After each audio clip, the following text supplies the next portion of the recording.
Hello and welcome. I'm your host Elizibar. This is BRZRKR number 11.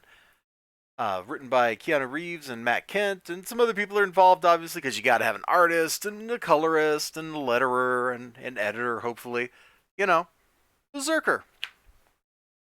Now, you all know, if you watch one of my other reviews of Berserker, that I'm kind of disappointed in the book because the book wasn't just Keanu Reeves murdering a lot of people.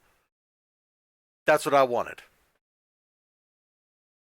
The book has gone some interesting places, and there's been a couple action sequences, and this whole book here kind of feels like the build up to a climactic action sequence. So if you remember, our hero is doing all this stuff with the government so that he can actually die. He doesn't want to be immortal. He doesn't want to be an unkillable killing machine. And I kind of get it. Like, we're looking at like the melancholies of immortality. Everybody you know and love dies. That's gotta suck. That's gotta suck a lot. You want to talk about emotional damage, right? That's what that kind of life is. And so they did some experiments, and he's like reconnected with his parents or whatever made him, or something like that. And the idea is, if they go through all that stuff, maybe he stops being immortal. Meanwhile, the government gets his hands on information and technology and stuff. But as we're out here, we got Soldier Boy looking at some other Soldier Boys, and there's shenanigans going on. I think that's kind of the best way to put it. There are shenanigans. So here's our hero coming to metaphorical, metaphysical, whatever terms with himself, with his life, with the source of his immortality, with his power, all the stuff that makes him who he is.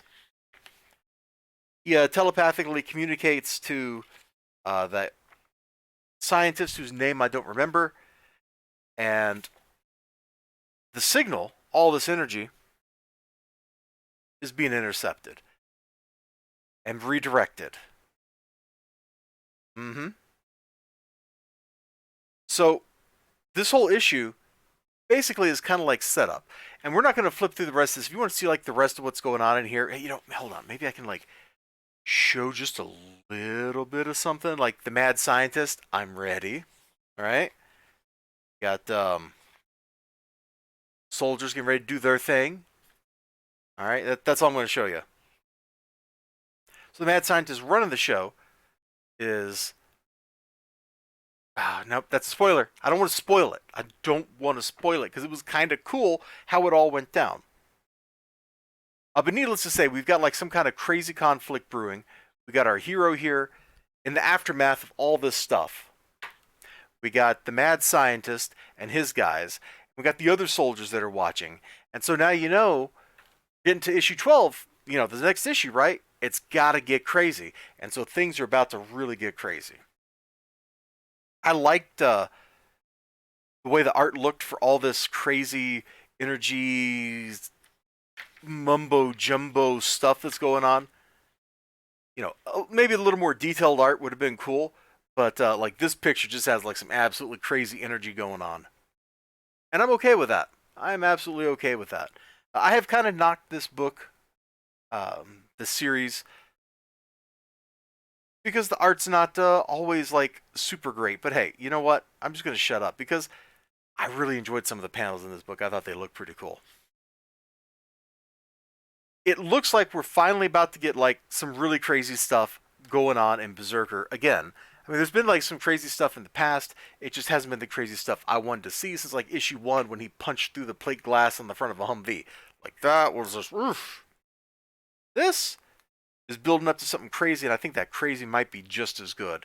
There's a line later on that kind of makes you go ooh when you read it in the context of what's going on. Like you realize things are about to get really bad really fast for Mr. BRZRKR. Let's try that again. BRZRKR. There we go.